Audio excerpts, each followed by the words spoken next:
Di kaki Gunung Merapi, tepatnya di sebuah desa kecil bernama Kaliurang, Sleman, Yogyakarta, berdiri sebuah rumah kayu sederhana yang sudah dimakan waktu. Atap sengnya berkarat, dinding kayunya mulai kusam, tetapi tetap bersih dan terawat. Rumah itu milik seorang nenek berusia lebih dari 70 tahun bernama Surtiah.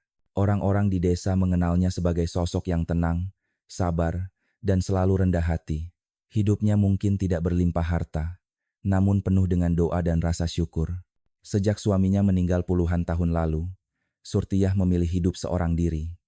Meski begitu, ia tidak pernah benar-benar kesepian. Suara burung, gemericik angin dari pepohonan kopi di lereng Merapi, dan doa-doanya setiap pagi menjadi teman setia. Setiap kali fajar menyingsing, saat embun masih menggantung di dedaunan dan ayam jago belum sepenuhnya berhenti berkokok, nenek Surtiah sudah berdiri di halaman. Dengan tangan yang mulai bergetar dimakan usia, ia menyapu halaman kecil itu perlahan, menyisihkan daun-daun kering yang gugur semalam. Setelah itu, ia menyalakan dupa kecil dan meletakkan bunga melati segar di altar sederhana. Di altar itu terdapat foto hitam putih almarhum suaminya yang tersenyum teduh. Hidup cukup dengan bersyukur. Begitu kalimat yang sering ia ucapkan kepada anak-anak kecil yang datang membantu menyiram bunga. Kata-kata itu menjadi semacam nasihat yang melekat di hati banyak warga desa. Mereka sering berkata bahwa Surtiah bukan hanya seorang nenek, melainkan guru kehidupan yang diam-diam menuntun mereka lewat keteladanan. Meski hidup sendiri, Surtiah tidak pernah benar-benar kesepian. Ia memiliki seorang sahabat lama bernama Rahayu, yang rumahnya hanya berjarak 2 rumah dari situ. Persahabatan mereka telah terjalin sejak masa remaja.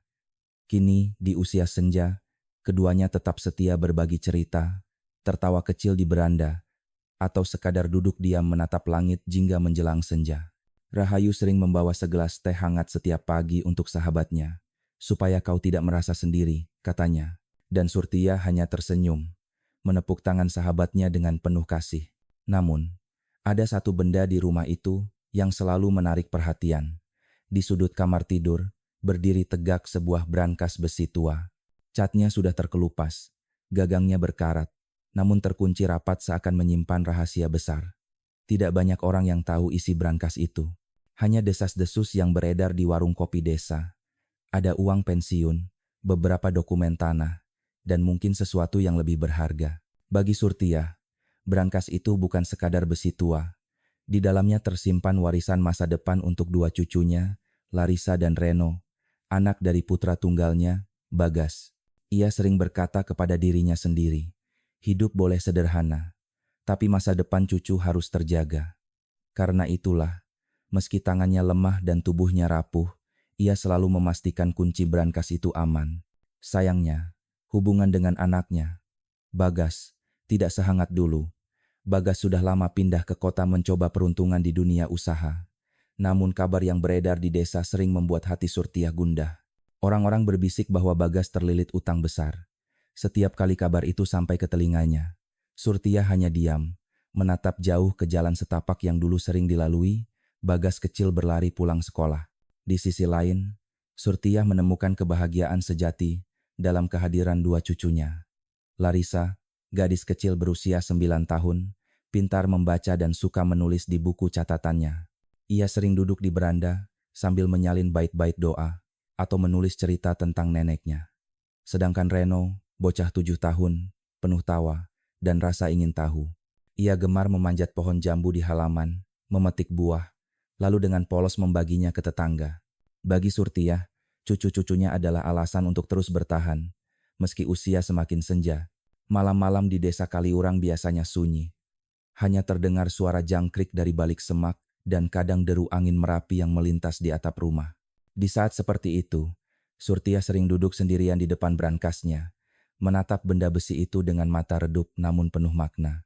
Ia tahu, di balik ketenangan desa, ada ancaman yang mungkin datang kapan saja terutama dari anaknya sendiri, Bagas. Tapi ia tidak pernah kehilangan doa. Ya Allah, lindungilah Larissa dan Reno. Jangan biarkan rumah ini hilang. Bisiknya lirih setiap malam.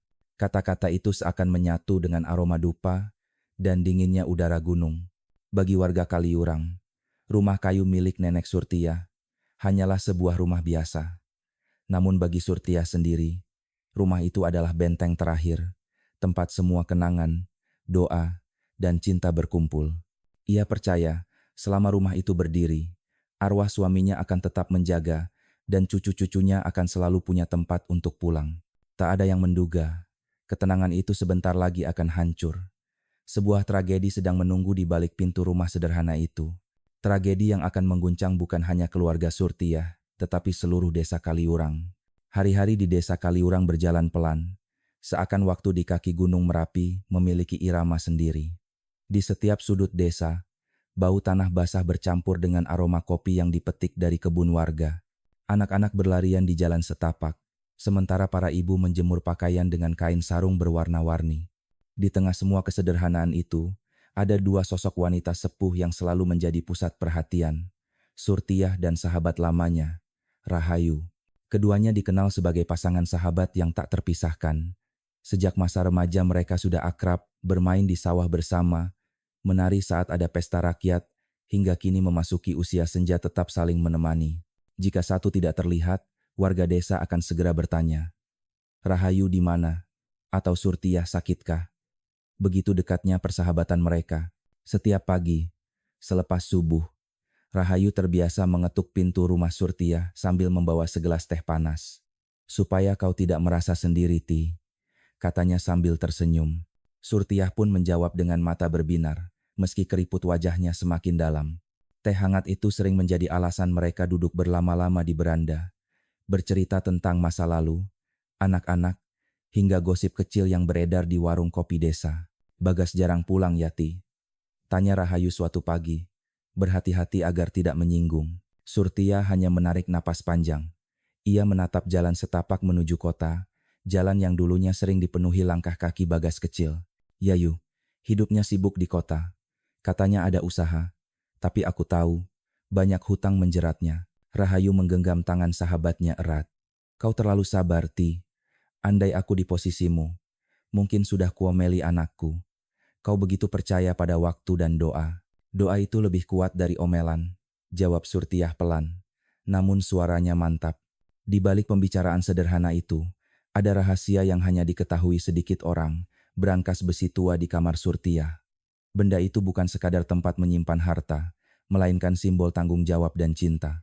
Setiap kali Rahayu masuk ke kamar sahabatnya, ia sering melihat Surtiah menatap lama brankas itu. "Ti, kenapa kau simpan benda tua ini? Bukankah lebih aman kalau diserahkan ke bank di kota?" tanya Rahayu sekali waktu. Surtiah tersenyum samar. "Bank bisa runtuh, Yu, tapi rumah ini akan tetap berdiri. Aku ingin cucuku, Larissa dan Reno, kelak mengerti bahwa warisan sejati bukan uang, melainkan rumah tempat mereka pulang. Karena itu aku simpan semuanya di sini." Jawaban itu membuat Rahayu terdiam. Ia tahu sahabatnya bukan orang berpendidikan tinggi, namun kebijaksanaan Surtiah sering membuat banyak orang merenung. Di dalam brankas itu, selain uang pensiunan dan dokumen tanah, Surtiah juga menyimpan surat-surat kecil yang ditulisnya sendiri. Surat-surat itu berisi pesan untuk cucunya, doa, bahkan pengingat bahwa rumah ini tak boleh dijual. Ia menulisnya dengan tangan gemetar, namun hati yang teguh. "Jika aku pergi, mereka akan tahu aku masih menjaga," bisiknya suatu malam. Hari-hari berjalan. Musim kemarau membuat tanah retak. Angin dari Merapi bertiup kering membawa debu ke halaman. Surtiah tetap menjalani rutinitasnya. Menyapu, berdoa, lalu duduk di beranda menunggu Rahayu datang. Dari kejauhan, suara gamelan kadang terdengar samar dari balai desa, mengiringi latihan anak-anak muda menjelang tradisi bersih desa. Semua tampak biasa, tenang, dan damai. Namun, di balik ketenangan itu, bayangan Bagas selalu menghantui pikiran Surtiah. Ia tahu anaknya sering didatangi penagih hutang di kota.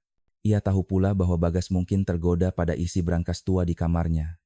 Beberapa kali Bagas pulang sebentar, hanya duduk gelisah di kursi tanpa banyak bicara, lalu pergi lagi.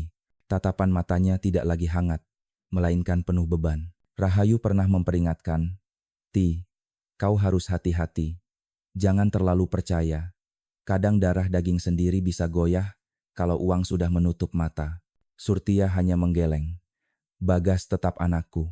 Meski ia salah jalan, doa seorang ibu tidak pernah berhenti." Kalimat itu membuat Rahayu semakin khawatir.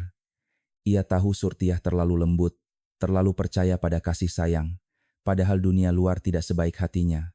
Malam terakhir sebelum tragedi, Surtiah duduk lebih lama dari biasanya di depan brankas. Larissa dan Reno yang sedang menginap di rumah bibinya, jauh dari tempat itu.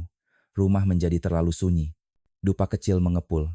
Cahaya lampu minyak bergetar tertiup angin. Dengan pelan, ia mengeluarkan sebuah kertas putih dari laci meja, menulis baris-baris terakhir dengan tinta hitam. Tangannya gemetar, matanya berkaca-kaca. Ia menandatangani surat itu, lalu menyelipkannya di dasar brankas, menutup kembali, dan menyimpan kunci di bawah bantal seperti biasa. Larissa, Reno, rumah ini untuk kalian. Jangan biarkan siapapun menjualnya. Gumamnya pelan, seolah berbisik kepada cucu yang jauh di rumah bibinya. Tidak ada yang tahu bahwa malam itu adalah doa terakhir Surtiah. Tidak ada yang menduga, saat fajar menyingsing esok harinya, rumah kayu sederhana itu akan menjadi pusat kegemparan. Pagi bulan Juli itu, Rahayu datang seperti biasa, membawa teh panas di cangkir enamel bergambar bunga.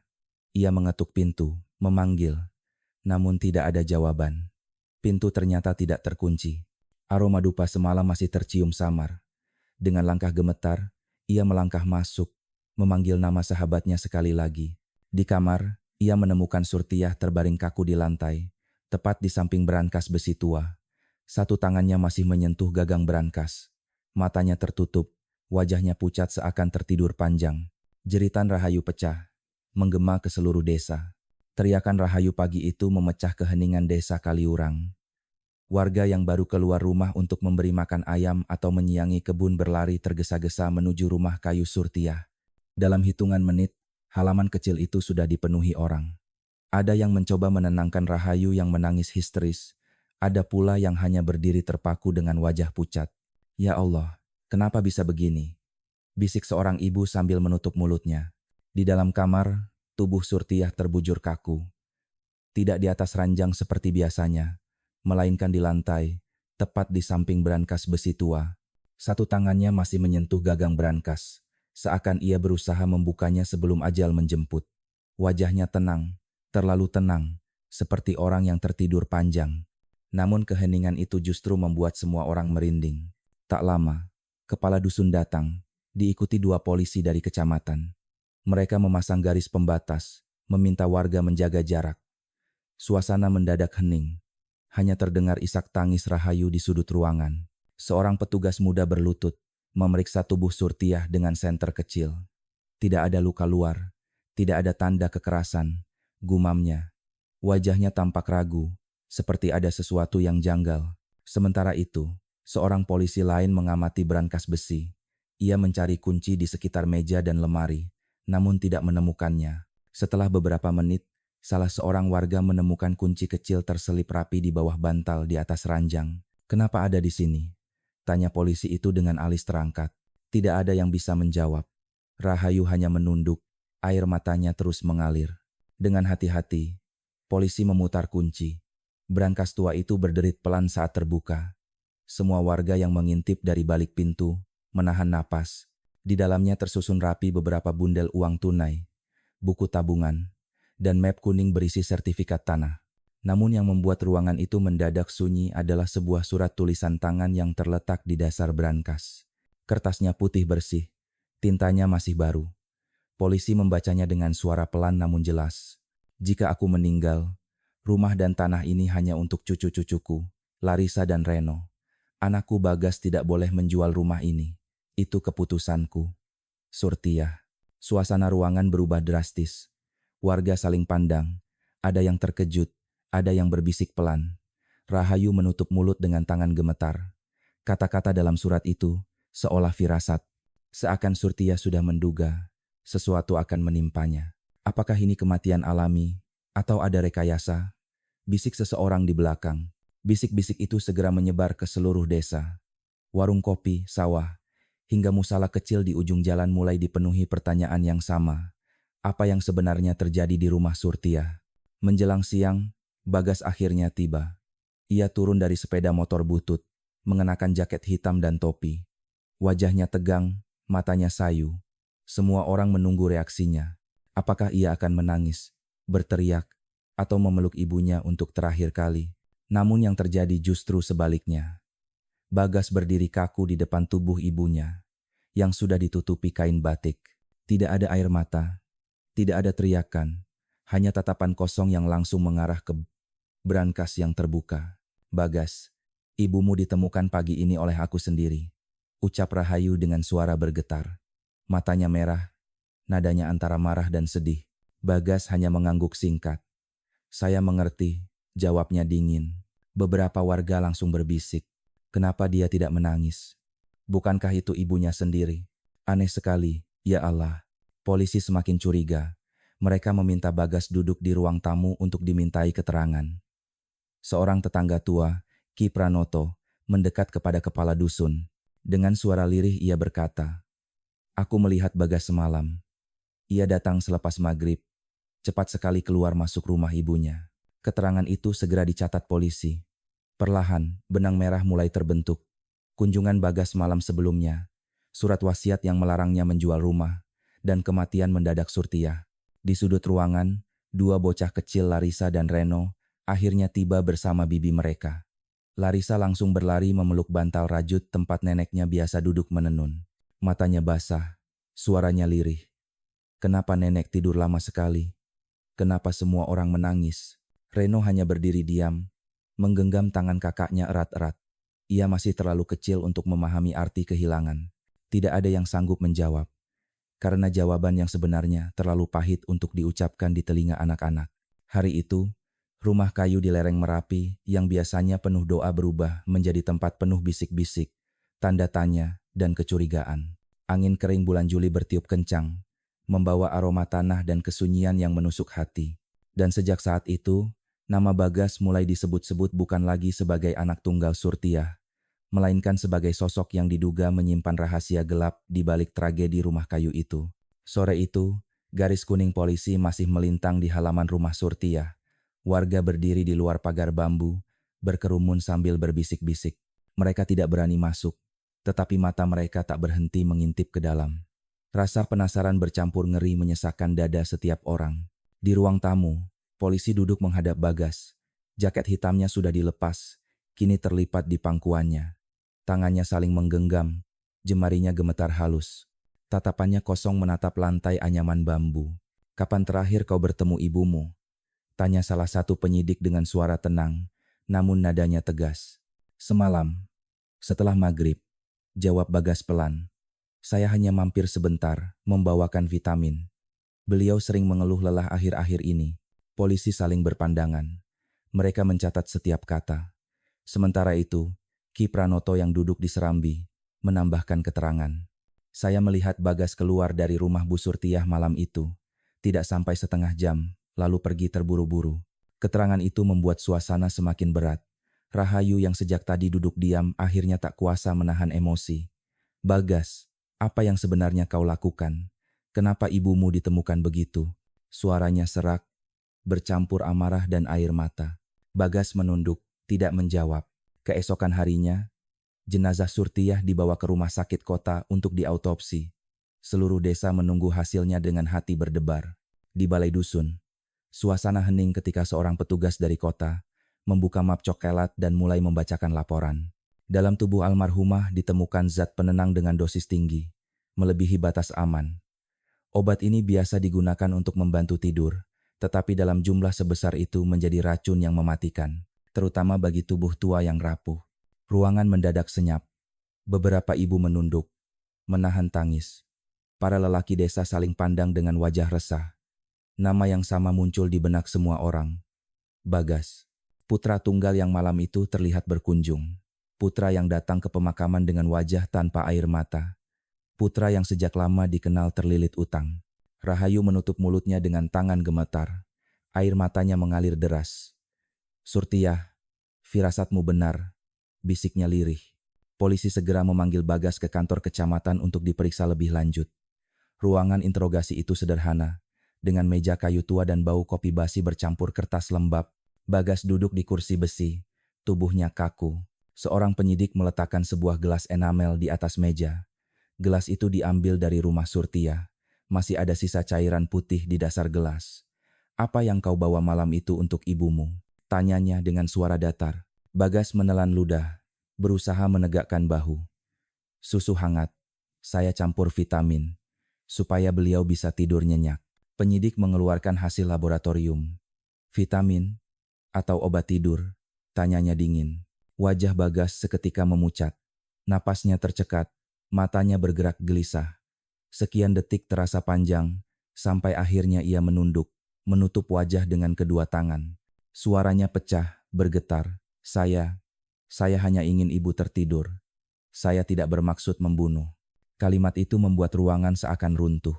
Penyidik saling pandang, sementara Ki Pranoto yang ikut sebagai saksi hanya bisa menghela napas panjang.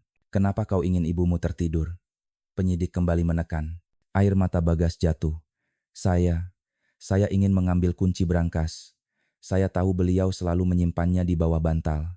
Saya ingin membuka brankas, mengambil sertifikat rumah, lalu menjualnya. Saya dikejar utang. Penagih datang hampir setiap hari. Saya tidak punya jalan lain. Suaranya patah-patah, seperti benang kusut yang akhirnya putus. Ia mengaku membeli obat tidur dari apotek kecil di pinggir kota. Awalnya ia berniat memberi dalam dosis kecil, hanya supaya ibunya terlelap. Namun rasa panik membuatnya menuang lebih banyak. Ia ingin cepat-cepat mengambil kunci, membuka brankas, lalu pergi. Malam itu, ia menunggu di serambi. Mendengar langkah ibunya bangun untuk minum susu. Setelah itu, ia masuk pelan-pelan ke kamar, menggeser bantal, mengambil kunci, lalu membuka brankas. Ia melihat uang tabungan, sertifikat tanah, dan map berisi dokumen penting. Tangannya gemetar, matanya panas, tetapi hatinya sudah dikuasai oleh rasa putus asa. Setelah itu, ia menutup kembali brankas, mengembalikan kunci ke bawah bantal. Saat menoleh, ibunya sudah tertidur dengan napas yang sangat pelan. Bagas tidak menyadari bahwa tidur itu adalah tidur terakhir. Ketika penyidik menunjukkan surat tulisan tangan yang ditemukan di dasar brankas, mata Bagas kembali basah. Surat itu jelas menyebut bahwa rumah dan tanah hanya boleh diwariskan kepada Larissa dan Reno. Tidak boleh dijual. Bagas menunduk lama, seakan mendengar suara ibunya berbicara langsung. Suara lembut namun tegas, yang menolak semua bujuk rayu dan janji manisnya selama ini. Saya tidak tahu surat itu ada, katanya lirih. Saya baru melihatnya ketika polisi membukakan brankas. Kalau saya tahu, mungkin saya akan menyerah sejak awal. Atau mungkin saya tetap nekat. Saya tidak tahu lagi. Pengakuan itu menyebar cepat ke seluruh desa. Dari ladang hingga warung kopi, orang-orang membicarakannya dengan wajah muram. Ada yang menggeleng, ada yang marah, ada pula yang berbisik getir. Hutang dan ambisi telah membutakan hati. Rahayu menangis keras ketika mendengar kabar itu. Ia menepuk lututnya, meratap, "Surtiah, sahabatku, kau benar menulis wasiat itu bukan tanpa alasan." Di sudut lain, Larissa dan Reno duduk diam memandangi foto nenek mereka. Belum mengerti arti kata racun atau surat wasiat. Mereka hanya tahu rumah nenek kini sepi. Dan ayah mereka tidak lagi dipeluk hangat oleh orang-orang desa. "Kenapa ayah dilihat seperti itu?" tanya Larissa dengan polos. Pertanyaan itu membuat orang dewasa di sekitarnya menahan napas. Karena mereka tahu jawaban sebenarnya terlalu pahit untuk diucapkan. Hari itu, langit Kaliurang tampak muram. Awan kelabu menggantung rendah, menutup cahaya matahari. Desa yang biasanya damai kini diselimuti kabut duka dan kecurigaan. Dan dari mulut Bagas sendiri, kebenaran yang pahit akhirnya tersingkap. Hari itu, desa Kaliurang seolah kehilangan warna. Langit Juli yang biasanya cerah kini diselimuti awan kelabu. Angin kemarau bertiup dingin, membawa debu dari jalan tanah. Di rumah kayu Surtiah, tikar digelar di ruang tamu. Di atasnya terbujur tubuh sang nenek yang sudah diselimuti kain batik. Dengan foto kecilnya diletakkan di meja kayu, diapit 2 lilin yang bergetar redup. Aroma bunga kenanga bercampur asap dupa memenuhi ruangan. Warga berdatangan silih berganti, memberi penghormatan terakhir. Ada yang membawa nasi tumpeng, ada yang hanya duduk bersila sambil berdoa. Ada pula yang menenangkan Rahayu, yang sejak pagi tak berhenti menangis. Di sisi jenazah, 2 anak kecil duduk berlutut. Larissa dengan mata sembab memegang tangan kecil adiknya, Reno. Suaranya serak ketika berbisik, "Nenek, bangunlah. Bukannya nenek janji besok kita sarapan bareng?" Reno menunduk, bahunya bergetar. Ia menggenggam kain penutup jenazah erat-erat, menolak melepaskan. Tangisan bocah 7 tahun itu pecah, membuat semua orang di ruangan ikut terisak. Seorang ibu menutup wajah dengan selendang, seorang bapak tua mengusap mata dengan lengan bajunya. Tidak ada hati yang sanggup bertahan menyaksikan kepolosan yang hancur seketika. Rahayu mendekat, merangkul kedua cucu itu erat-erat. Suaranya parau, "Nenek kalian sudah tenang di sana, Nak. Kita harus mendoakannya." Namun kata-kata itu tidak cukup. Larissa terus memanggil-manggil, seakan berharap neneknya bangkit sekali lagi. Di luar rumah, warga berkumpul dalam lingkaran kecil. Mereka berbisik-bisik dengan nada getir. Tak kusangka Bagas bisa sampai hati begitu. Lastri menabung bertahun-tahun hanya untuk cucunya. Anak sendiri malah tega meracuninya. Lelaki itu buta karena hutang. Harta bisa dicari, tapi ibu tidak bisa diganti. Bisikan itu terdengar sampai ke telinga Rahayu. Ia hanya bisa menunduk, menahan tangisnya agar Larissa dan Reno tidak semakin hancur. Sementara itu, Bagas tidak hadir di rumah duka. Ia sudah ditahan polisi menunggu proses hukum. Banyak warga berkata, mungkin memang lebih baik begitu. Karena bila ia datang, entah amarah macam apa yang akan meledak dari warga yang masih tidak percaya ada anak sanggup mengkhianati ibunya sendiri. Menjelang siang, jenazah Surtiah diangkat ke atas keranda bambu. Suara doa bergema, dipimpin seorang ustadz desa. Warga berjalan pelan menuju pemakaman yang terletak di bawah pohon beringin tua. Angin bertiup lebih kencang, dedaunan gugur jatuh menimpa tanah, seolah alam pun berduka. Di dekat liang lahat, Larissa menolak melepaskan kain batik yang menutupi jenazah. "Aku mau ikut, Nek," teriaknya keras kepala, membuat semua orang tercekat. Reno pun menangis keras sambil memegang pinggiran tikar. Hingga beberapa lelaki desa harus mengangkat tubuh kecilnya agar prosesi bisa dilanjutkan. Pemandangan itu menjadi luka kolektif bagi seluruh desa. Dalam tangisan dua bocah itu, orang-orang melihat kehancuran sebuah keluarga yang dulu begitu dihormati. Ketika tanah mulai ditimbun ke atas liang lahat, suara gumpalan tanah jatuh terdengar berat, seperti pukulan di dada setiap orang yang hadir. Larissa berteriak lagi memanggil neneknya, sementara Reno menutup telinga, tidak sanggup mendengar suara itu. Rahayu berdiri di samping, menatap tanah basah yang baru saja menelan sahabatnya. Air matanya jatuh tanpa bisa ditahan. Dalam hati ia bersumpah, "Surtiah, sahabatku, apapun yang terjadi, aku akan menjaga cucumu. Mereka tidak boleh merasa sendirian." Doa dipanjatkan, semua duduk khidmat. Suara pemimpin doa bergetar, meminta ampun untuk segala dosa almarhumah. Namun tiba-tiba suara kecil Reno memecah keheningan. Tapi nenek tidak pernah salah. Nenek baik. Kalimat polos itu menusuk hati semua yang hadir. Seorang ibu langsung memeluk Reno, menenangkannya sambil menahan air mata. Doa pun dilanjutkan dengan isak tangis yang semakin keras. Pemakaman selesai menjelang sore. Warga satu persatu menyalami keluarga, memberikan pelukan, ucapan sabar, dan doa. Namun bayangan duka masih menggantung. Semua orang tahu, ini bukan sekadar kehilangan seorang nenek, melainkan kehilangan kepercayaan pada seorang anak yang tega mengkhianati darah dagingnya sendiri. Matahari mulai tenggelam di balik Merapi. Desa Kaliurang yang biasanya riuh oleh suara anak-anak kini tenggelam dalam kesunyian. Rumah kayu Surtiah berdiri kosong. Hanya tersisa dupa yang padam dan brankas besi tua di sudut kamar menjadi saksi bisu dari tragedi yang tak akan pernah dilupakan. Dan di tengah semua itu, dua bocah kecil pulang dengan hati hampa. Kehilangan nenek yang mereka cintai, sekaligus ayah yang kini terjerat hukum. Beberapa minggu setelah pemakaman Surtiah, suasana desa Kaliurang masih muram. Rumah kayu di lereng Merapi kini tertutup rapat, tirai bambu menutup jendela, halaman mulai dipenuhi daun kering. Setiap kali warga melewati rumah itu, mereka melangkah lebih pelan. Ada yang menunduk, ada yang berbisik lirih, seakan takut kenangan pahit ikut menatap balik dari balik dinding kayu. Namun, semua mata kini tertuju pada satu peristiwa besar, persidangan Bagas, putra tunggal Surtiah, yang kini duduk di kursi terdakwa. Warga desa berbondong-bondong pergi ke pengadilan di kota Yogyakarta. Mereka menumpang truk, sepeda motor, bahkan sebagian jalan kaki jauh-jauh, hanya untuk menyaksikan bagaimana hukum akan memutuskan nasib seorang anak yang tega merenggut nyawa ibunya sendiri. Gedung pengadilan pagi itu penuh sesak. Di luar, orang-orang berdesakan. Sebagian membawa bekal nasi bungkus, sebagian hanya berdiri dengan wajah tegang. Di dalam ruang sidang, udara dingin bercampur dengan aroma kayu tua dan kertas. Bagas duduk di kursi terdakwa dengan wajah pucat. Pakaian sederhana yang ia kenakan tidak mampu menutupi kegelisahan. Tangannya saling menggenggam, menahan gemetar. Matanya menunduk dalam-dalam, seakan ingin bersembunyi dari tatapan ratusan pasang mata yang tertuju padanya. Ketika hakim memasuki ruangan, semua orang berdiri. Suara palu kayu terdengar keras, membuat dada banyak orang bergetar. Jaksa penuntut berdiri, membuka map tebal berisi berkas perkara.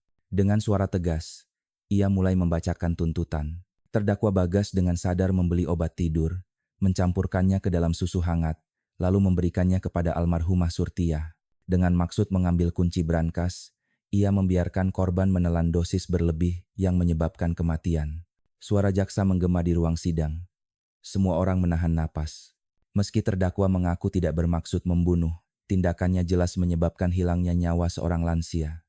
Dalam hukum, ini tetap dikategorikan sebagai pembunuhan tidak langsung, dengan niat tersembunyi di balik hutang dan keserakahan. Beberapa warga di bangku belakang menggelengkan kepala, ada yang menutup mulut menahan isak. Rahayu yang hadir di antara kerumunan, hanya bisa memeluk Larissa dan Reno erat-erat.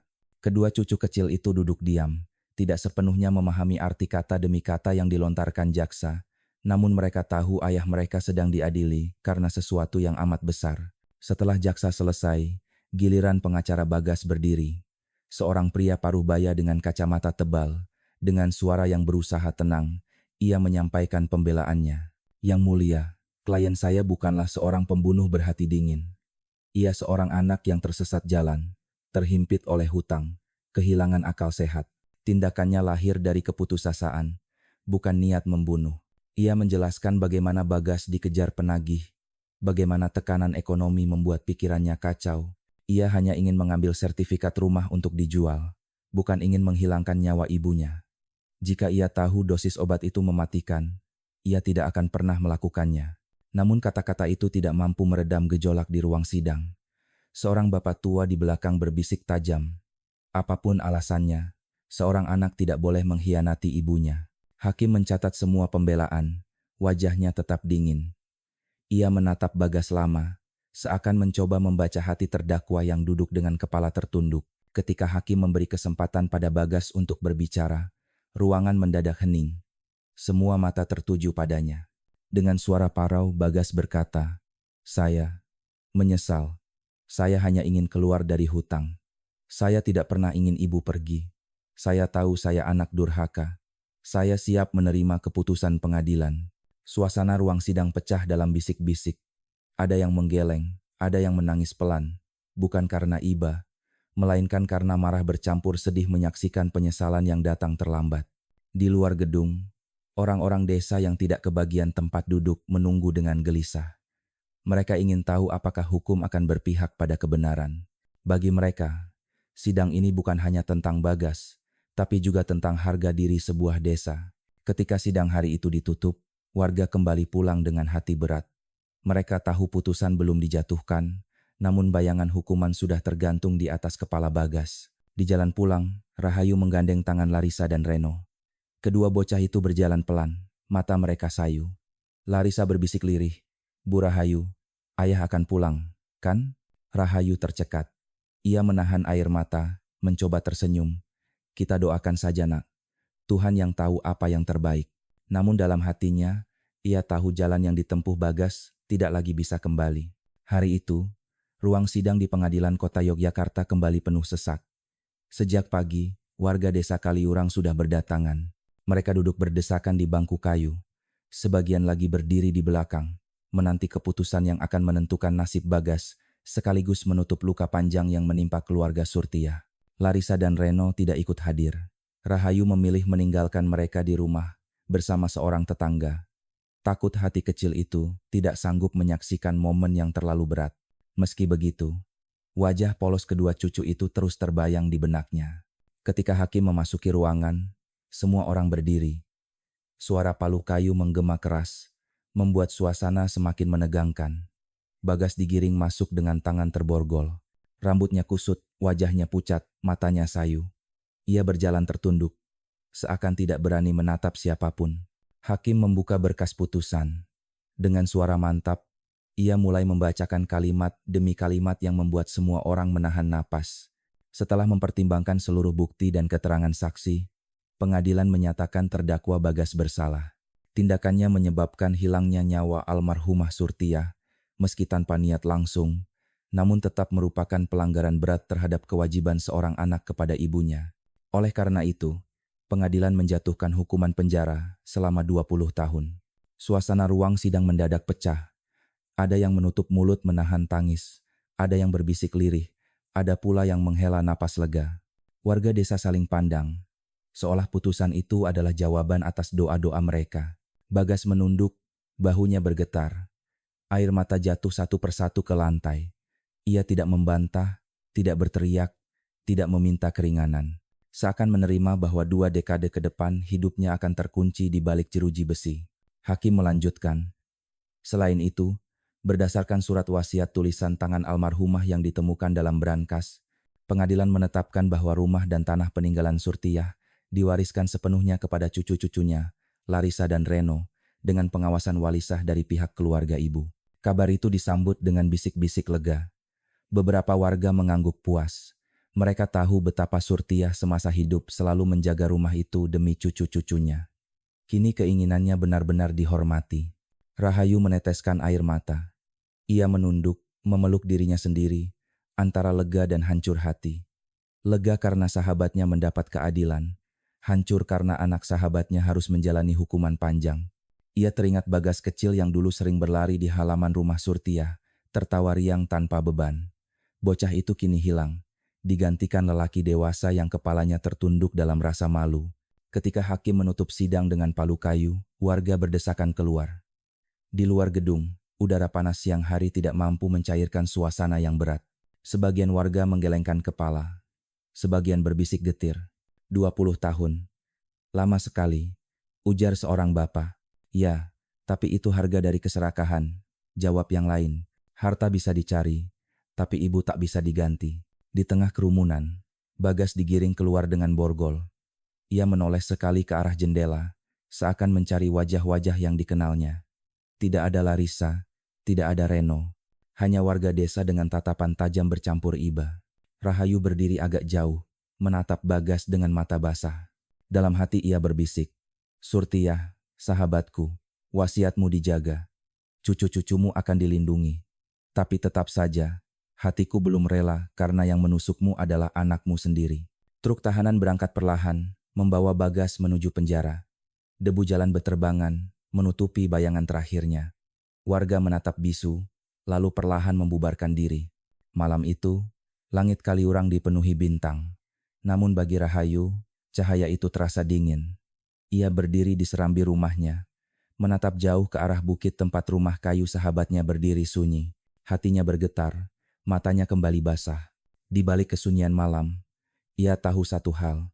Kisah ini tidak akan pernah hilang dari ingatan desa. Kisah tentang seorang ibu yang setia menjaga warisan untuk cucunya. Seorang anak yang tersesat oleh hutang dan ambisi. Dan 2 bocah kecil yang kini harus tumbuh tanpa nenek dan tanpa ayah. Putusan hakim mungkin sudah menutup perkara hukum. Tapi luka di hati banyak orang, terutama Larissa dan Reno akan terus terasa, menunggu waktu untuk sembuh, jika memang bisa. Sejak putusan hakim dibacakan, suasana desa Kaliurang perlahan kembali ke rutinitas sehari-hari. Anak-anak kembali berlari di jalan tanah. Petani turun ke sawah sejak subuh, dan warung kopi di pertigaan kembali dipenuhi obrolan lelaki desa. Namun, ada satu rumah yang tetap sunyi. Rumah kayu milik Surtiah di lereng bukit. Rumah itu kini terkunci rapat. Tirai bambu menutup jendela, halaman dipenuhi daun kering dan rumput liar. Brankas besi tua masih berdiri di sudut kamar, kosong dari dokumen penting tetapi penuh kenangan pahit. Setiap kali warga melewati jalan setapak itu, langkah mereka melambat. Ada yang menunduk, ada yang berbisik pelan, seolah rumah itu masih menyimpan suara Surtiah. Dulu benda itu menyimpan harapan, kata seorang tetua desa sambil menunjuk ke arah rumah. Sekarang ia hanya mengingatkan kita pada keserakahan. Sementara itu, Larissa dan Reno kini tinggal bersama Rahayu, sahabat lama Surtiah. Rumah sederhana Rahayu, yang biasanya sepi kini, dipenuhi suara anak-anak. Meski sudah renta, Rahayu berusaha keras menjaga keduanya dengan penuh kasih. Setiap pagi, Ia menyiapkan sarapan sederhana, nasi tiwul hangat dengan sayur bayam atau tempe goreng. Larissa membantu menyiapkan piring, sementara Reno mengisi kendi dengan air dari sumur. Rutinitas kecil itu memberi rasa aman, seolah ada rumah baru yang lahir dari puing-puing kesedihan. Namun luka batin tidak mudah disembuhkan. Kadang Larissa duduk diam di beranda, menatap jauh ke arah rumah neneknya. Matanya berkaca-kaca. "Nek, kapan kita bisa main lagi di halamanmu?" bisiknya pelan. Reno sering terbangun tengah malam, menangis memanggil ayahnya. Meski orang-orang berusaha menenangkannya, rasa rindu itu tetap ada. Rahayu hanya bisa memeluknya erat, menepuk bahu kecil itu sambil berbisik, "Tenang nak, ada aku di sini." Warga desa ikut menanggung beban. Banyak tetangga mengirim makanan, ada yang membantu biaya sekolah, ada pula yang mengajak Larissa dan Reno bermain agar tidak larut dalam kesedihan. Kepala dusun bahkan memastikan uang tabungan yang diwariskan Surtiah dikelola dengan baik untuk masa depan cucu-cucunya. Guru mereka di sekolah, Bu Ratna, juga memberi perhatian khusus. Suatu hari ketika teman-teman bertanya dengan polos, "Ayahmu kenapa di penjara?" Larissa menangis di kelas. Bu Ratna segera menenangkan, lalu berkata kepada semua murid, "Kita tidak boleh menilai teman dari kesalahan orang tuanya. Semua anak berhak dihormati." Kata-kata itu membuat Larissa dan Reno merasa lebih diterima. Meski begitu, ada malam-malam berat yang tidak bisa dihindari. Kadang Larissa teringat wajah ayahnya di ruang sidang, menunduk dengan tangan terborgol. Kadang Reno bermimpi buruk tentang neneknya yang pergi terlalu cepat. Pada saat-saat itu, Rahayu hadir sebagai penopang utama. Ia bukan hanya sahabat lama Surtiah, tapi kini benar-benar menjadi nenek kedua bagi Larissa dan Reno. Setiap sore, Rahayu duduk bersama mereka di beranda. Ia bercerita tentang masa muda Surtiah, bagaimana dulu ia pandai menari di pesta desa, bagaimana suaranya merdu saat melantunkan tembang Jawa. Larissa dan Reno mendengarkan dengan mata berbinar, merasa nenek mereka masih hidup lewat cerita-cerita itu. "Nenek kalian tidak benar-benar pergi," ucap Rahayu suatu sore sambil menunjuk ke dada mereka. "Ia ada di sini, dalam hati kalian." Kalimat sederhana itu menjadi pegangan, membuat Larissa dan Reno sedikit demi sedikit belajar menerima. Warga Kaliurang juga menjadikan kisah rumah kosong itu sebagai nasihat. Para orang tua sering berkata kepada anak-anak mereka, "Jangan pernah melawan orang tua demi harta. Ingatlah apa yang terjadi pada Bagas." Cerita itu menjadi semacam dongeng pahit yang diceritakan berulang kali, agar generasi berikutnya tidak mengulangi kesalahan yang sama. Meski masa lalu penuh luka, kehidupan perlahan menawarkan harapan baru. Larissa mulai menunjukkan bakat menulis. Ia sering menyalin puisi dari buku, bahkan mencoba menulis cerita pendek tentang neneknya. Guru-gurunya memuji ketekunannya. Reno yang lebih kecil suka membantu tetangga di sawah, tertarik melihat tanaman tumbuh dan binatang ternak berkembang biak. Suatu sore, Reno berkata polos kepada kakaknya, "Kalau aku besar, aku mau jadi petani, supaya bisa kasih makan banyak orang." Larissa tersenyum tipis, menahan air mata. "Kalau begitu, aku akan jadi guru. Kita akan saling membantu, Dik." Rahayu mendengar percakapan itu dengan hati hangat. Ia menatap keduanya sambil berbisik dalam hati, "Surtiah, sahabatku, tenanglah di sana. Cucu-cucumu tumbuh dengan baik. Aku sudah lakukan yang kubisa." Rumah kayu peninggalan Surtiah tetap berdiri sunyi di lereng bukit. Tidak ada suara sapu lidi setiap pagi. Tidak ada aroma dupa di altar kecil. Namun bagi Larissa dan Reno, rumah itu bukan sekadar bangunan kosong. Itu adalah tempat di mana cinta nenek mereka masih bersemayam. Setiap kali melewati jalan setapak itu, mereka berhenti sejenak. Larissa menutup mata, membisikkan doa. Reno menggenggam tangan kakaknya erat-erat. Dan bersama-sama mereka belajar satu hal penting. Meski kehilangan bisa merobek hati, cinta yang diwariskan akan selalu hidup dalam ingatan. Musim hujan datang di Kaliurang. Rintik air jatuh di atap seng, menimbulkan suara yang menenangkan.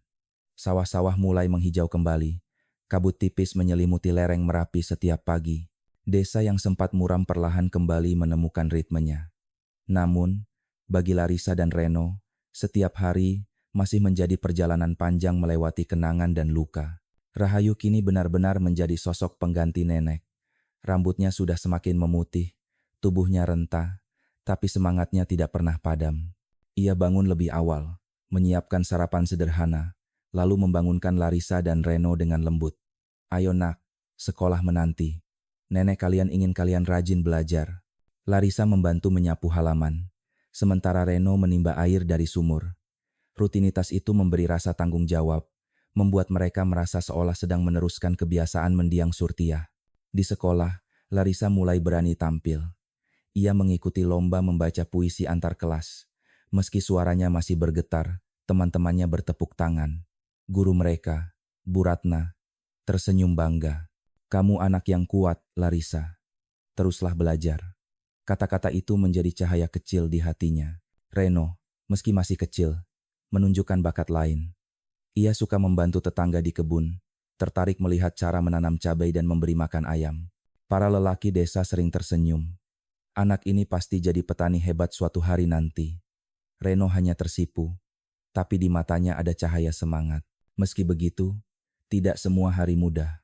Ada saat-saat ketika Larissa iri melihat teman-temannya dijemput ayah mereka pulang sekolah. Ada pula malam-malam ketika Reno terbangun, menangis memanggil ayahnya. Rahayu hanya bisa memeluk mereka erat-erat, berkata lirih, "Hidup memang tidak selalu adil, nak. Tapi kita bisa memilih untuk tetap kuat." Warga desa pun ikut menopang. Pak Pranoto sering mengirim sayur hasil kebunnya. Ibu Siti membawakan kue setiap kali ia memasak lebih banyak.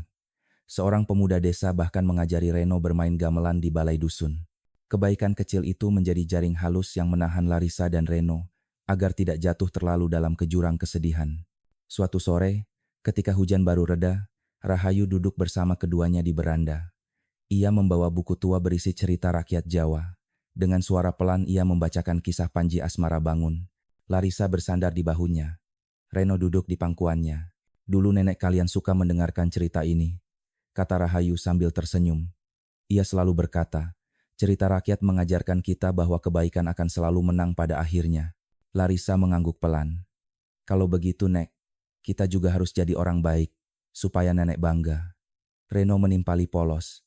"Aku mau jadi petani, supaya semua orang kenyang. Kakak jadi guru, aku jadi petani. Kita akan jaga desa ini." Rahayu menahan air mata, memeluk mereka erat. Dalam hatinya, ia berbisik, "Surtiah, sahabatku, dengarlah. Cucu-cucumu tumbuh dengan mimpi yang indah.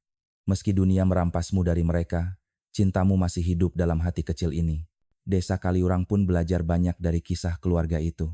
Di warung kopi, para lelaki sering berkata lirih, "Kalau anak bisa durhaka pada ibunya demi harta, apalagi pada orang lain." Dunia ini memang berubah, tapi hati manusia jangan sampai kehilangan rasa. Para orang tua mulai lebih waspada, mengingatkan anak-anak mereka untuk selalu menghormati orang tua. Kisah rumah kosong Surtiah menjadi semacam dongeng pahit yang diceritakan turun-temurun. "Jangan pernah melawan orang tua demi harta," kata mereka. "Ingatlah apa yang terjadi pada Bagas." Larissa dan Reno mendengar bisik-bisik itu, tapi mereka memilih fokus pada masa depan. Larissa menulis lebih banyak di buku catatannya. Kadang ia menulis surat untuk neneknya, meski tahu surat itu tidak akan pernah sampai. Reno semakin rajin membantu di kebun kecil dekat rumah. Setiap kali benih tumbuh menjadi tanaman hijau, matanya berbinar. Malam-malam di rumah Rahayu masih sering diwarnai tangis kecil, tetapi perlahan digantikan tawa. Larissa mulai berani bercerita tentang cita-citanya. Reno mulai punya teman baru di sekolah. Dan Rahayu, meski lelah, merasa hatinya penuh. Baginya, merawat Larissa dan Reno bukan beban, melainkan amanah terakhir dari sahabatnya. Ia tahu hidup tidak akan pernah sama lagi, tapi ia juga tahu, dari luka besar, selalu ada benih harapan yang tumbuh. Hari-hari di penjara berjalan lambat bagi Bagas. Sejak pintu sel besi menutup di belakangnya, ia tahu hidupnya tidak akan pernah sama. Ruang sempit berukuran 3 kali 4 meter yang ia tempati bersama 3 tahanan lain menjadi dunianya kini. Dinding lembab berlumut, udara pengap bercampur bau keringat. Suara rantai berderak setiap kali pintu dibuka, semua itu menjadi pengingat bahwa ia bukan lagi lelaki bebas. Pagi dimulai dengan peluit sipir. Bagas bangun dari tikar tipis, tubuhnya pegal. Sarapan hanya bubur encer yang nyaris tanpa rasa. Siang hari ia diberi tugas membersihkan halaman penjara atau membantu di dapur. Malam tiba, lampu redup menyala di lorong. Kesunyian hanya dipecah oleh suara jangkrik atau teriakan napi lain yang tak kuasa menahan emosi. Namun bagi Bagas, siksaan paling berat bukanlah jeruji besi atau makanan hambar. Siksaan itu adalah bayangan wajah ibunya, Surtiah, yang terus menghantui pikirannya. Ia teringat jelas suara lembut namun tegas sang ibu. Rumah ini untuk cucu-cucuku, bukan untuk dijual. Suara itu kini berubah menjadi gema pedih yang menusuk telinga setiap malam. Seringkali ia duduk di pojok sel, menutup wajah dengan kedua tangan. "Aku yang membuatmu pergi, Bu," bisiknya berulang kali. Air mata membasahi bantal tipis, menandai malam-malam penuh penyesalan. Awalnya Bagas menolak berbicara dengan siapapun. Ia menunduk, menghindari tatapan sesama napi. Beberapa kali ia diejek. "Itu dia anak durhaka, bunuh ibunya demi harta." Kata-kata itu menusuk lebih dalam daripada pisau. Namun perlahan, ia mulai membuka diri. Ia ikut dalam kegiatan doa bersama setiap Jumat, mendengarkan ceramah ustadz yang datang. Hatinya yang retak perlahan mulai terbuka. Suatu siang, seorang sipir membawa kabar yang mengguncang hatinya. "Bagas, anakmu menang lomba puisi di kecamatan." Namanya disebut di koran. Sipir itu membacakan berita singkat. Larissa, gadis kecil dari desa Kaliurang, mendapat penghargaan khusus dengan puisi berjudul Doa untuk Nenek. Bagas tercekat. Dadanya bergetar. Anakku berdiri di panggung membaca puisi tentang ibunya, tentang neneknya. Sementara aku terkunci di sini. Ia menutup wajah, menangis tanpa suara. Penyesalan menamparnya lebih keras daripada borgol yang melingkari tangannya. Beberapa minggu kemudian, sebuah surat datang. Surat itu dari Rahayu, sahabat lama ibunya. Tulisan tangan renta itu bergetar, namun kata-katanya tegas. "Bagas, aku menulis bukan karena benci. Aku menulis karena anak-anakmu butuh ayah yang lebih baik. Mereka tumbuh sehat, meski dengan luka. Larissa semakin pintar, Reno semakin rajin. Mereka tidak melupakanmu, meski nama ayah mereka sering disebut dengan cara yang menyakitkan. Jika kau benar-benar menyesal, gunakan waktumu untuk berubah. Jangan biarkan kesalahanmu membunuh masa depan mereka. Rahayu." Air mata Bagas kembali menetes. Surat itu bukan penghiburan, melainkan cambuk. Kata-kata itu membuatnya sadar. Meski kehilangan kebebasan, ia masih punya tanggung jawab untuk dua anak kecil yang menunggunya di luar sana. Sejak hari itu, Bagas mulai menulis surat untuk Larissa dan Reno. Setiap minggu, ia menuangkan isi hatinya di atas kertas, lusuh dengan tulisan bergetar. "Anakku, ayah tahu kalian marah, ayah tahu kalian kecewa, tapi jangan biarkan kesalahan ayah menjadi alasan kalian menyerah. Belajarlah sungguh-sungguh, cintailah orang lain. Jangan biarkan harta menguasai hati kalian. Ayah mungkin tidak bisa ada di sisi kalian, tapi doa ayah selalu menyertai." Tidak semua surat mendapat balasan. Kadang hanya Rahayu yang mengirim kabar singkat tentang sekolah atau kesehatan mereka. Namun setiap kali membaca balasan itu, hati Bagas sedikit lega. Di sisi lain, Larissa dan Reno menghadapi pergulatan perasaan sendiri. Suatu malam, Rahayu membacakan salah satu surat Bagas di beranda rumah. Larissa menunduk, air matanya jatuh ke buku tulisnya. "Aku belum bisa memaafkan ayah," katanya lirih. "Tapi aku ingin dia tahu aku masih mengingatnya." Reno yang masih polos berkata, "Kalau ayah pulang nanti, aku ingin dia lihat kebunku." Kata-kata sederhana itu membuat Rahayu terisak, memeluk keduanya erat-erat. Kabar tentang perubahan Bagas perlahan sampai ke desa.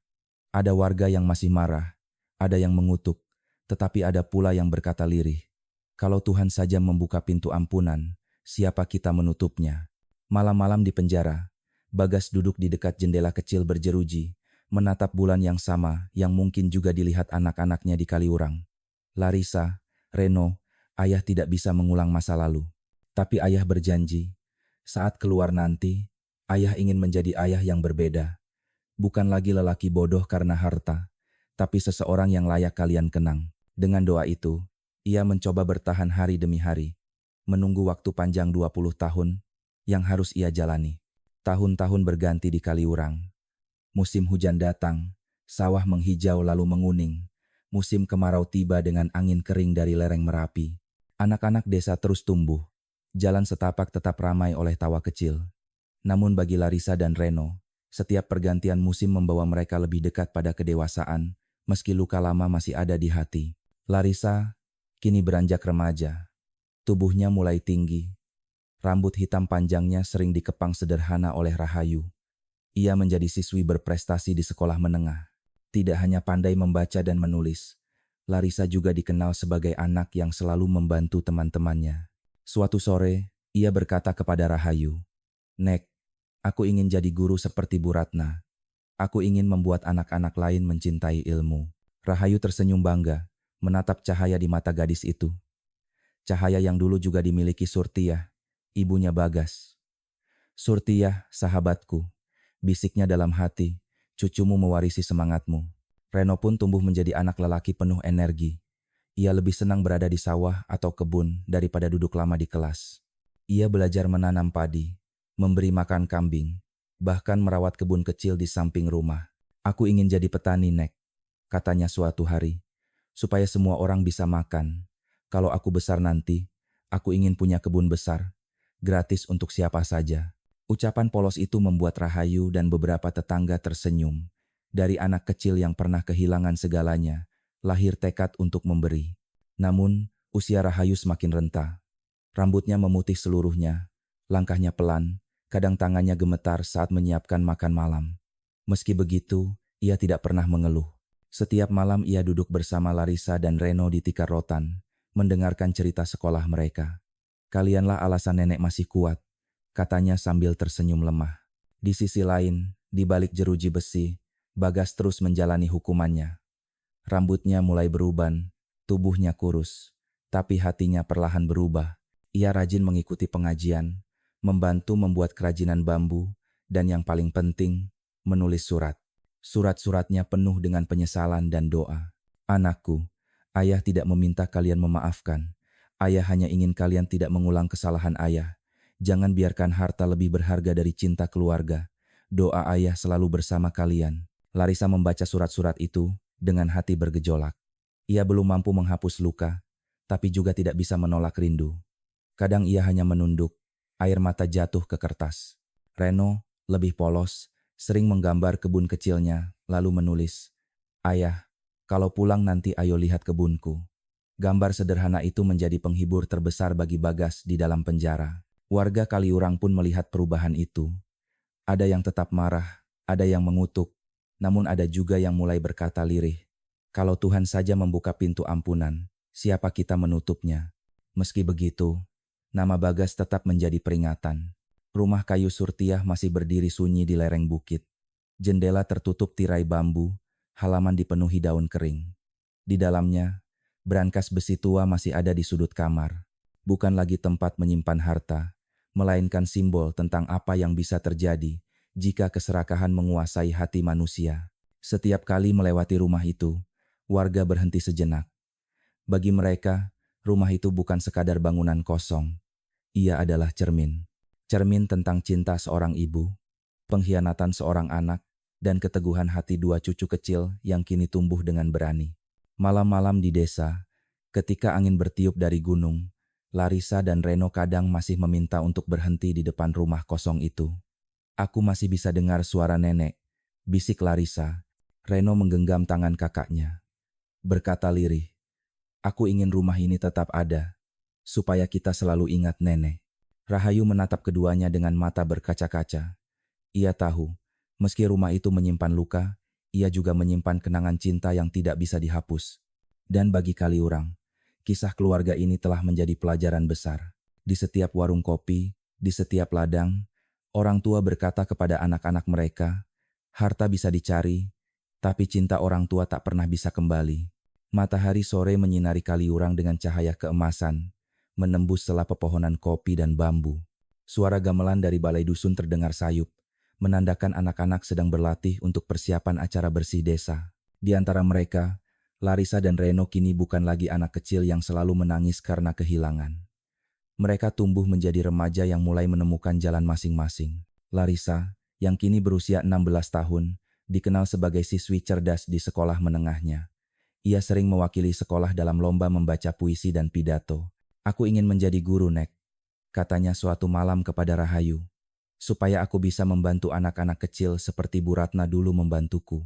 Rahayu tersenyum sambil mengelus rambutnya. "Kau mewarisi hati nenekmu, Nak. Surtiyah pasti bangga melihatmu." Dalam mata tua itu, ada kebanggaan sekaligus kesedihan. Ia tahu usianya semakin senja, tetapi hatinya tenang karena Larissa tumbuh dengan baik. Reno, yang kini berusia 14 tahun, semakin lihai di kebun. Ia sudah pandai menanam sayur, memberi makan kambing, bahkan membantu Pak Pranoto di sawah. Suatu sore ia berkata polos, "Aku ingin jadi petani besar, Kak. Aku mau punya ladang luas, biar semua orang di desa bisa makan tanpa khawatir." Larissa menatap adiknya dan tertawa kecil. "Kalau begitu, aku yang akan mengajar anak-anakmu nanti." Mereka berdua tertawa bersama. Sementara Rahayu menatap dengan mata berkaca-kaca. "Surtia, lihatlah. Meski dunia merampasmu dari mereka, cucumu tumbuh dengan mimpi yang indah." Di desa, Larissa dan Reno mulai aktif dalam kegiatan pemuda. Larissa sering membantu mengajar anak-anak kecil membaca di balai dusun. Reno ikut menabuh gamelan setiap sore, mengisi suasana desa dengan alunan merdu. Kehadiran mereka membuat warga semakin yakin bahwa generasi baru Kaliurang akan tumbuh kuat, meski berasal dari luka. Namun bayangan Bagas tetap menghantui. Meski mereka jarang menyebut namanya, surat-surat dari penjara masih rutin datang. Tulisan tangan itu semakin rapuh, huruf-hurufnya kadang goyah, tanda tubuh Bagas melemah. "Anakku, ayah tahu kalian sudah tumbuh besar. Ayah tidak bisa ada di samping kalian, tapi doa ayah selalu mengiringi. Jangan biarkan kesalahan ayah membuat kalian takut bermimpi. Teruslah melangkah, nak." Larissa membaca surat itu dengan perasaan bercampur. Ia masih sulit menghapus luka, tapi juga tidak bisa menolak kerinduan. "Aku belum bisa memaafkan, Nek," katanya suatu kali kepada Rahayu. "Tapi aku juga tidak ingin membenci selamanya." Reno lebih polos. Ia sering membalas dengan gambar kebunnya atau foto hasil panen kecil yang ia tanam di belakang rumah. "Ayah, lihat ini. Cabai pertamaku tumbuh merah. Nanti kalau ayah pulang, ayo makan sambal bareng." Surat-surat sederhana itu menjadi penghibur terbesar bagi Bagas. Di penjara, tubuhnya semakin kurus, rambutnya penuh uban, tapi setiap kali membaca balasan anak-anaknya, matanya berbinar sesaat. "Tuhan, beri aku kesempatan untuk menebus dosa, biarpun sedikit." Sementara itu, Rahayu semakin renta. Tangannya gemetar saat menenun tikar, langkahnya sering goyah, namun semangatnya tak pernah padam. "Aku sudah tua, nak," katanya suatu malam kepada Larissa dan Reno. "Tapi melihat kalian tumbuh begini, hatiku tenang. Janjiku pada nenekmu sudah kutepati." Larissa meraih tangan keriput itu, menggenggam erat. "Nek, kau bukan hanya penjaga kami, kau sudah jadi nenek kami." Reno menambahkan polos, "Kau malaikat kami, Nek." Rahayu tersenyum, air mata menetes di pipinya. Ia menatap foto Surtia yang tergantung di dinding bambu rumahnya. "Sahabatku, aku sudah lakukan yang bisa. Cucu-cucumu kuat. Mereka akan melanjutkan langkahmu." Bagi warga Kaliurang, kisah keluarga Surtia tetap menjadi pengingat.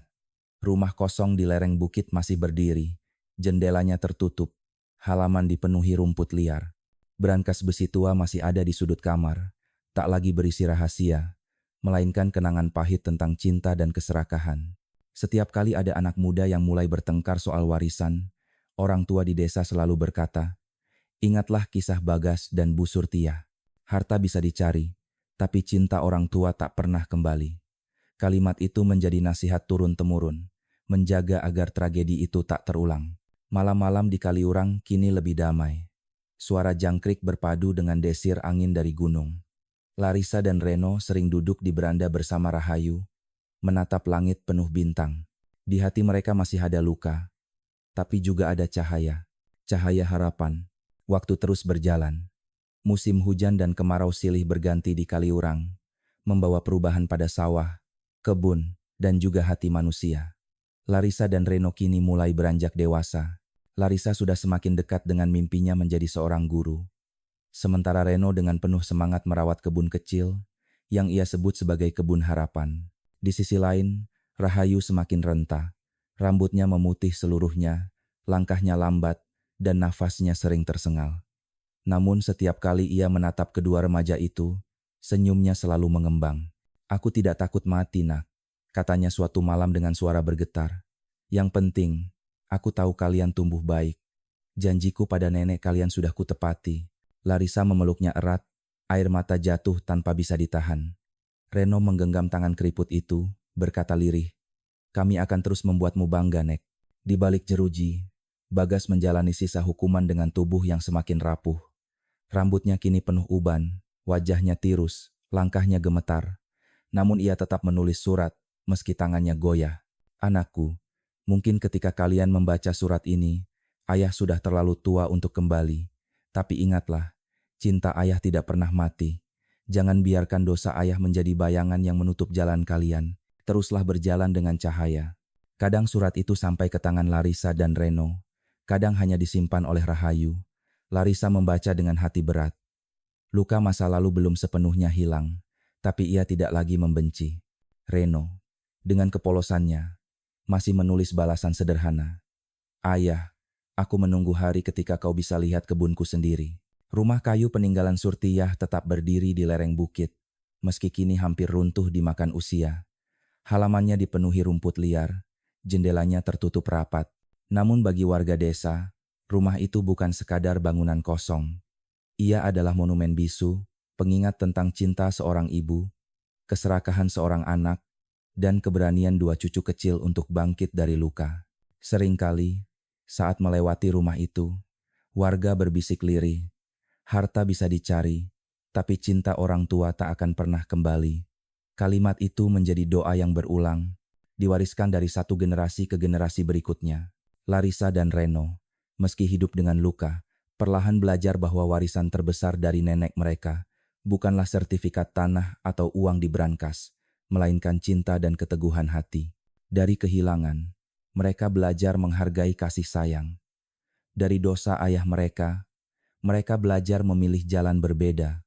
Pada akhirnya, cerita keluarga ini menyisakan pesan yang sederhana namun abadi.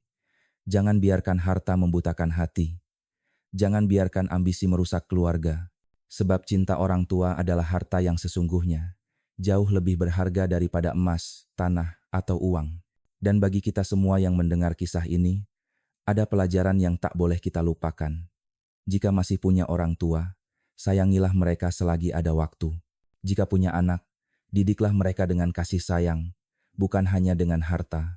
Sebab ketika kita pergi nanti, bukan kekayaan yang dikenang, melainkan cinta yang kita tinggalkan. Malam turun di Kaliurang. Di beranda rumah sederhana, Larissa dan Reno duduk berdampingan bersama Rahayu, menatap langit penuh bintang. Angin gunung bertiup pelan, membawa aroma tanah basah. Dalam hati mereka, ada luka, ada rindu, tapi juga ada cahaya. Cahaya cinta yang diwariskan oleh seorang nenek bernama Surtiyah. Dan di sanalah, kisah ini berakhir. Bukan dengan kebencian, tapi dengan pengingat abadi bahwa cinta keluarga akan selalu lebih kuat daripada keserakahan.